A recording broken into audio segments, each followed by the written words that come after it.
저는 오늘 이 말씀을 나누면서 이 삼부 예배 자리에 앉아 계신 땅끝 교회 교인들 모두가 다 예수님과 교통하는 분들이 되시길 바라고, 예수님을 느끼는 분이 되시고 예수님을 닮아가고 예수님과 연합하는 성도들이 되시기를 간절히 바라는 마음으로 이 말씀을 드리고 있습니다.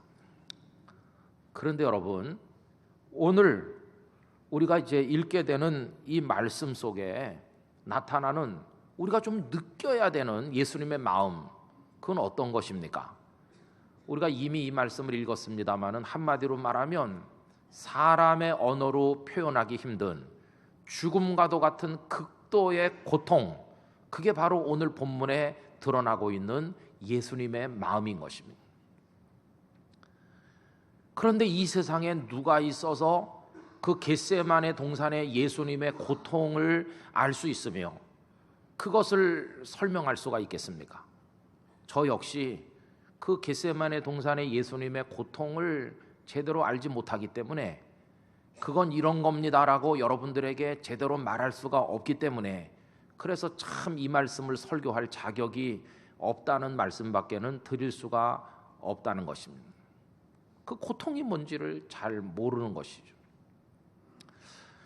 여러분, 주님의 고통은 어떤 것일까요?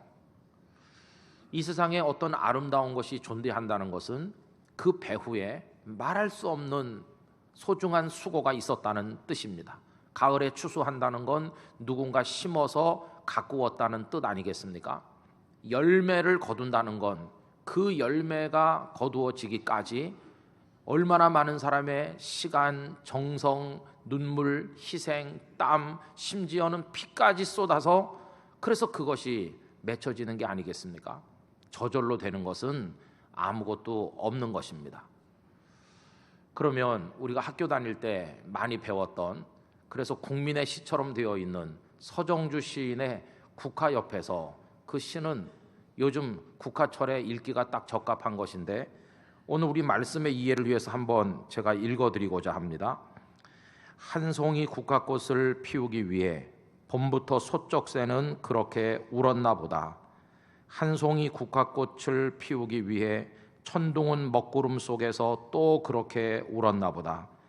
그립고 아쉬움에 가슴 조이던 먼 젊음의 뒤안길에서 인제는 돌아와 거울 앞에 선 내 누님같이 생긴 꽃이여.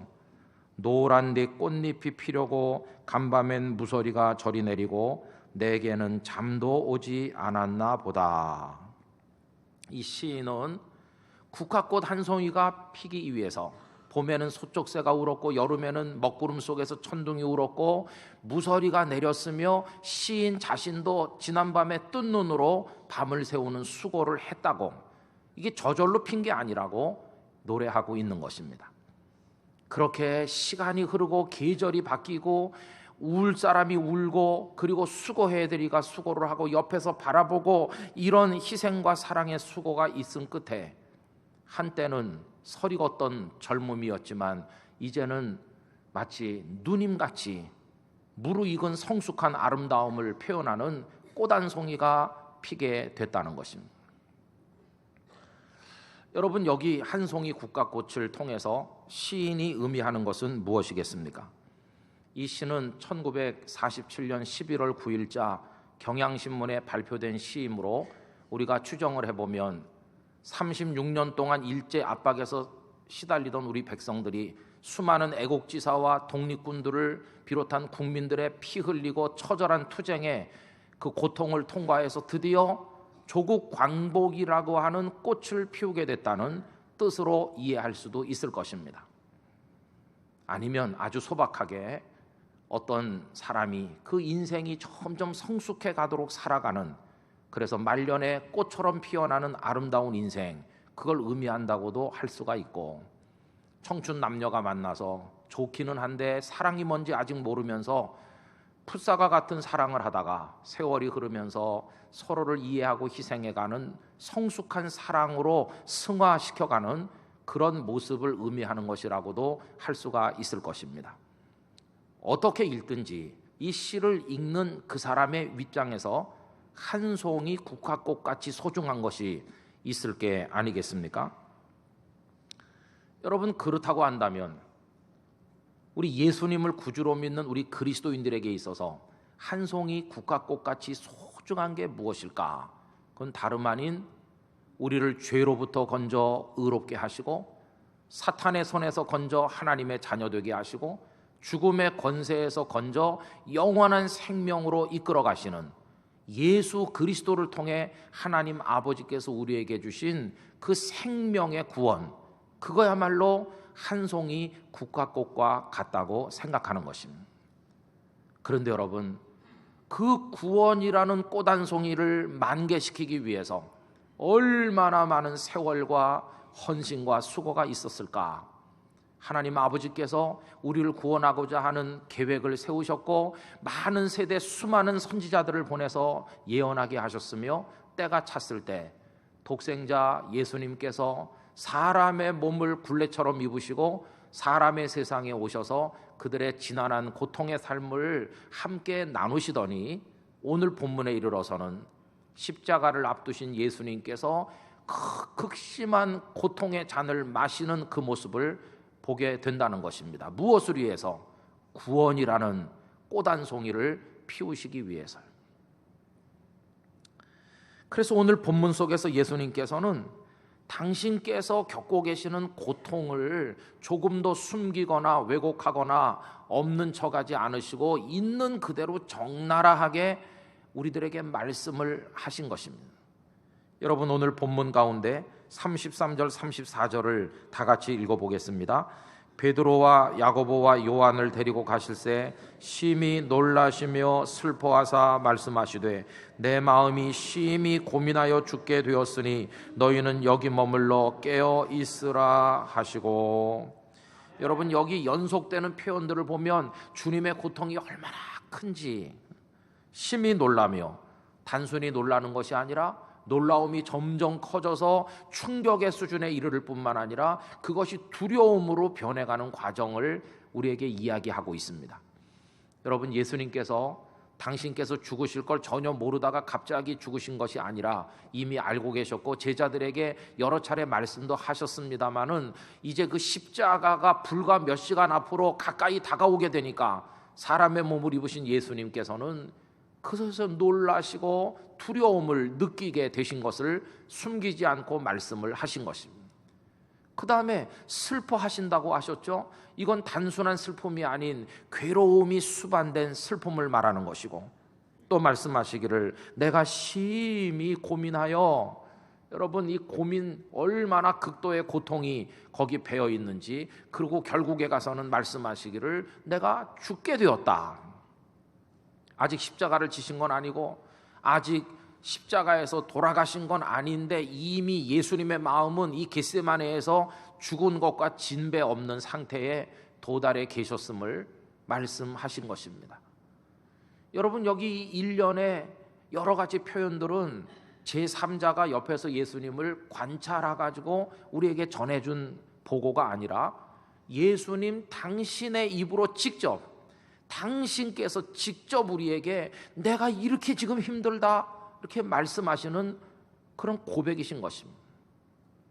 얼마나 예수님이 고통이 심하셨으면 이렇게까지 하셨을까?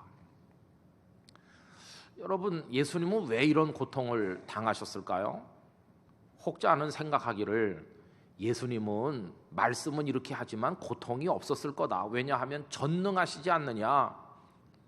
우리가 타이레놀 하나를 먹어도 진통을 면할 수가 있는데, 통증을 면할 수 있는데 예수님 전능하신 분이 그런 진통 효과를 할 수 없으시겠느냐? 십자가에서 손에 못이 박혀도 하나도 안 아프셨을 걸, 전능하시니까. 이렇게 생각하는 사람이 있습니다만 그것은 너무너무 잘못된 생각입니다. 주님께서 아픔을 느끼셨기에 아픔을 느끼는 우리의 구주가 되시는 것입니다.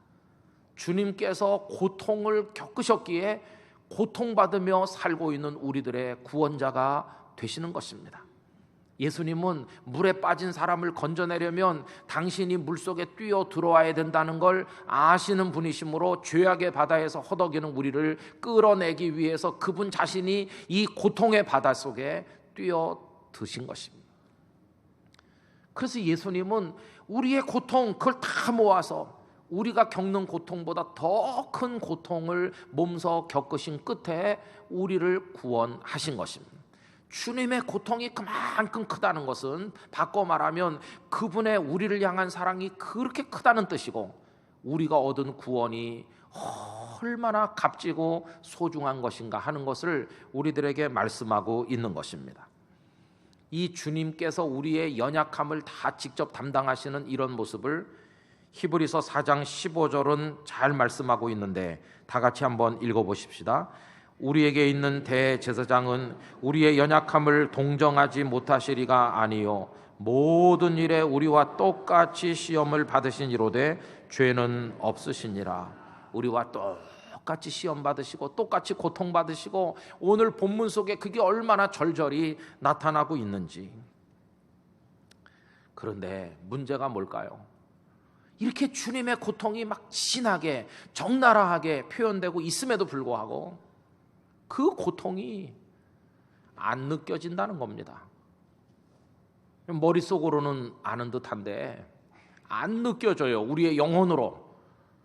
그게 우리들의 문제인 것입니다. 제자들은 어땠을까? 여러분, 예수님께서 제자들에게 뭐라고 하십니까? 32절, 그들이 겟세마네라 하는 곳에 이르매 예수께서 제자들에게 이르시되 내가 기도할 동안에 너희는 나를 위해서 기도 많이 해달라 이렇게 하시지 않았어요? 그냥 여기 그냥 앉아 있으라. 앉아만 있어줘. 34절, 너희는 여기 머물러 깨어 있으라. 그냥 자지만 말고 여기 있어주면 고맙겠어. 38절, 시험에 들지 않게 깨어 있어 기도하라. 예수님 자신을 위해 기도해달라고 하신 게 아니라 너희 자신을 위해서 기도해라. 여러분, 예수님의 마음이 얼마나 힘드냐 하면, 그래도 내 사람들이 저기 앉아있지, 그래도 몇 사람 저기 자지 않고 눈은 뜨고 있을 거야, 그래도 그들이 거기 있어, 그것조차라도 위로가 되기를 바라는 예수님이 얼마나 힘드신지를 그렇게 표현하고 있습니다. 그런데 제자들은 그거 몰랐습니다.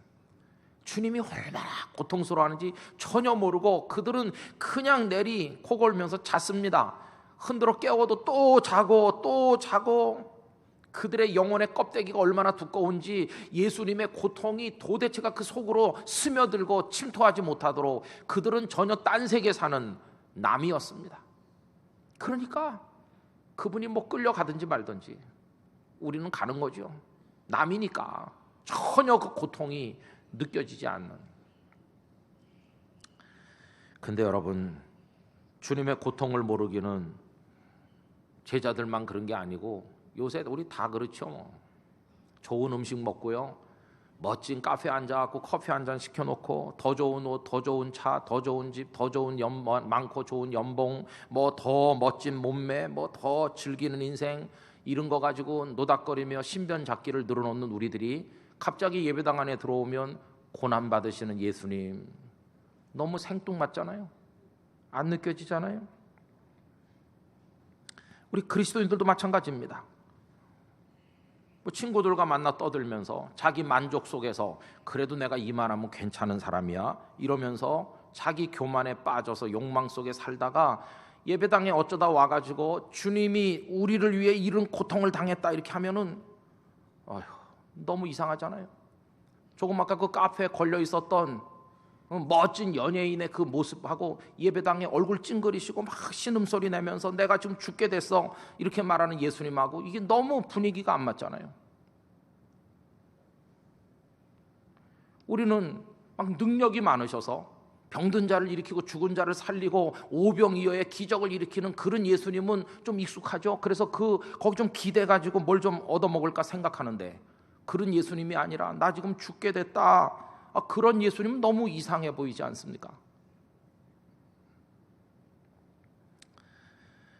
그게 십자가에 매달려 피 흘리고 얼굴 찡그리는 예수님, 현대인들에게 환영받지 못하는 그런 예수님의 모습이죠.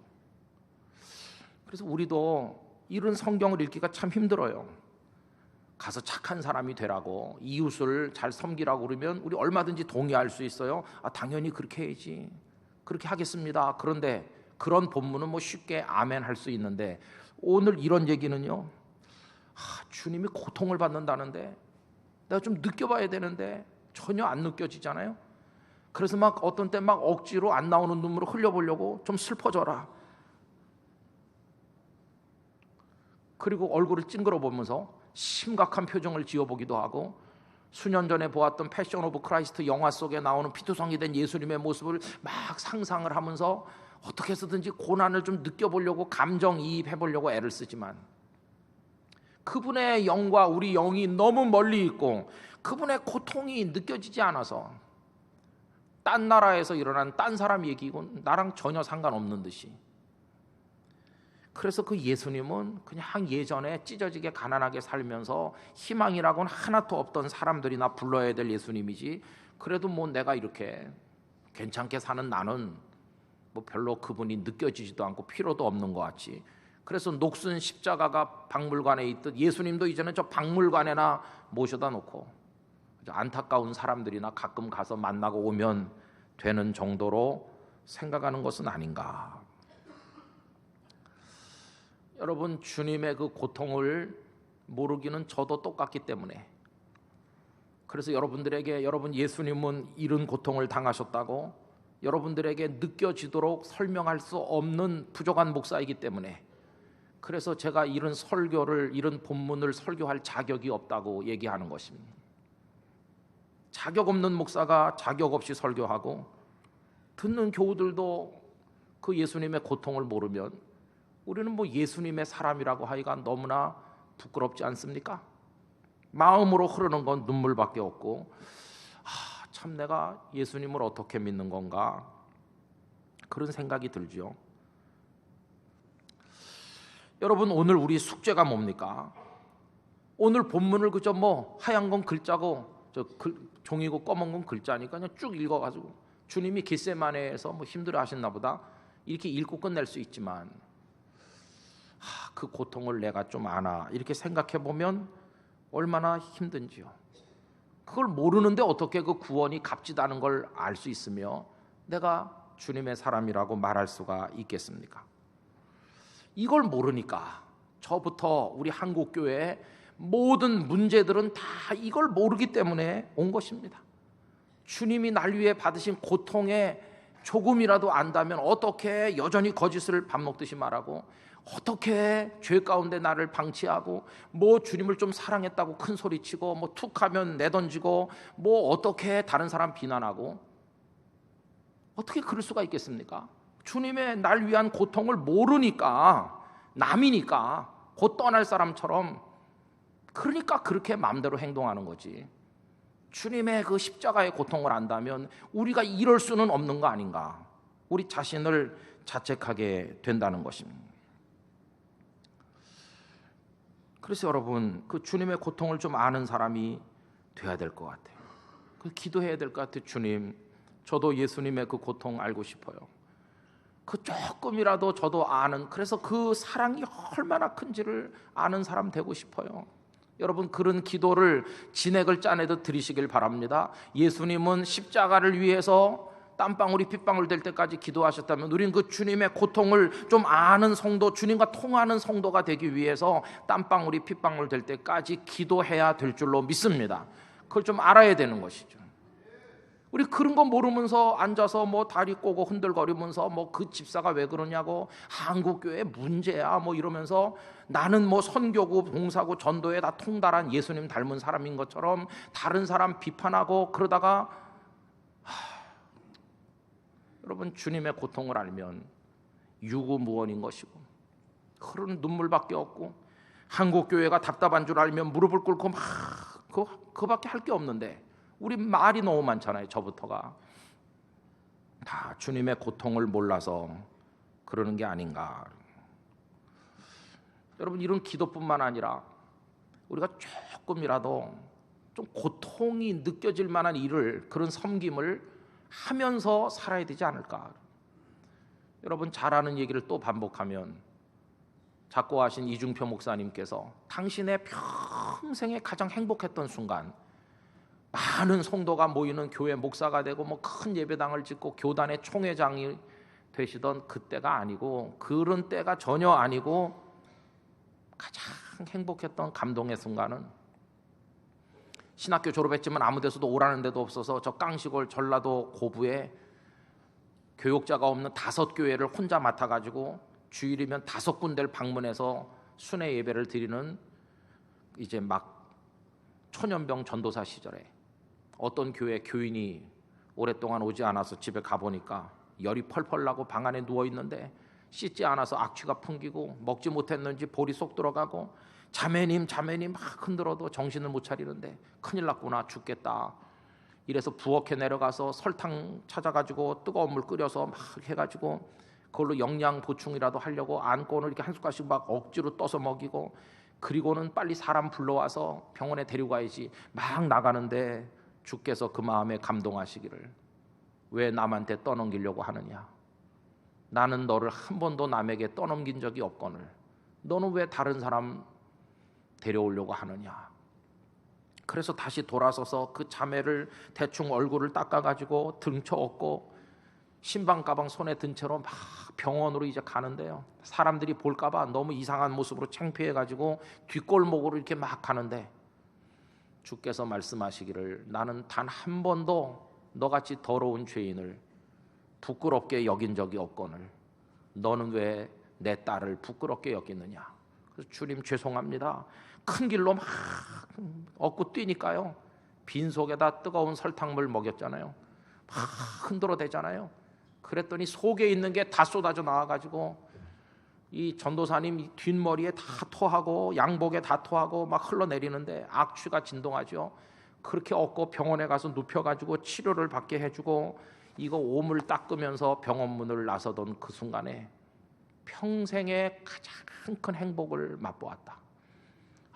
나를 위한 예수님의 사랑은 이런 것이었구나. 그거를 내가 조금이라도 배워서 알게 되는 그 감사로 인하여 평생을 통해서 가장 행복한 순간이었다고, 그런 고백을 말씀을 하셨습니다. 여러분, 우리 좀 주님의 고통에 동참하는 사람이 돼야 될 것입니다. 우리가 목사도 되고 장로도 되고 권사도 되고 그래도 교인으로 이렇게 앉아서 편안한 곳에서 예배 드릴 수 있는 배후에 구원의 꽃 한 송이를 피울 때까지 주님이 얼마나 고통받으셨는지 우리 그거 아는 사람 돼야 됩니다. 그걸 알아야 주님과 통할 수 있고 주님과 연합할 수 있고 주님과 하나 될 수 있는 것입니다. 그래서 예수님 우리를 초청하십니다. 오늘 본문 맨 끝절 42절을 가보시겠습니까? 다 같이 읽습니다. 일어나라 함께 가자 보라 나를 파는 자가 가까이 왔느니라.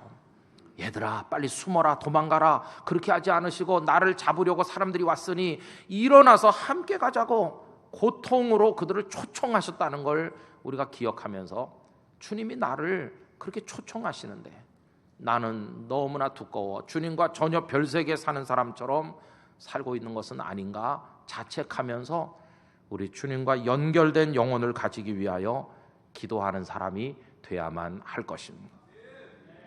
잠시 후에 부를 찬송은 예수 나를 오라 하네 예수 나를 오라 하네. 일어나서 함께 가자 하시죠. 여러분 주님과 연합되시기를 축복합니다. 주님의 마음을 느끼고 아는 분들이 되시길 바랍니다. 그것이 막 감격이 되고 눈물이 돼서 흘러내리고 많이 입이 있어도 할 말이 없고 누가 나한테 뭐라고 하든지 내가 그 자리에 앉든지 못 앉든지 내 손에 있는 게 많아지든지 줄어들든지 없어지든지 남이 나를 박수를 쳐서 칭찬하든지 욕을 하든지 나는 그런 거에 전혀 상관없이 오늘 내가 예수님과 연결된 사람으로 살아갈 수 있다는 한 가지 사실만으로 세상 모든 걸 얻은 사람처럼 기뻐하면서 예수님의 사람으로 살아갈 수 있어야만 할 것입니다. 이 말씀은 제가 그렇게 하고 있기 때문에 드리는 말씀이 아니라 서두에서 말씀드린 것처럼 설교할 자격이 없지만 저도 그렇게 되고 싶은 간절한 마음을 가지고 여러분들에게 드리는 간절한 호소인 것입니다. 우리 땅끝 교회 성도들은 다 그렇게 되기를 우리 주님의 이름으로 축원드립니다.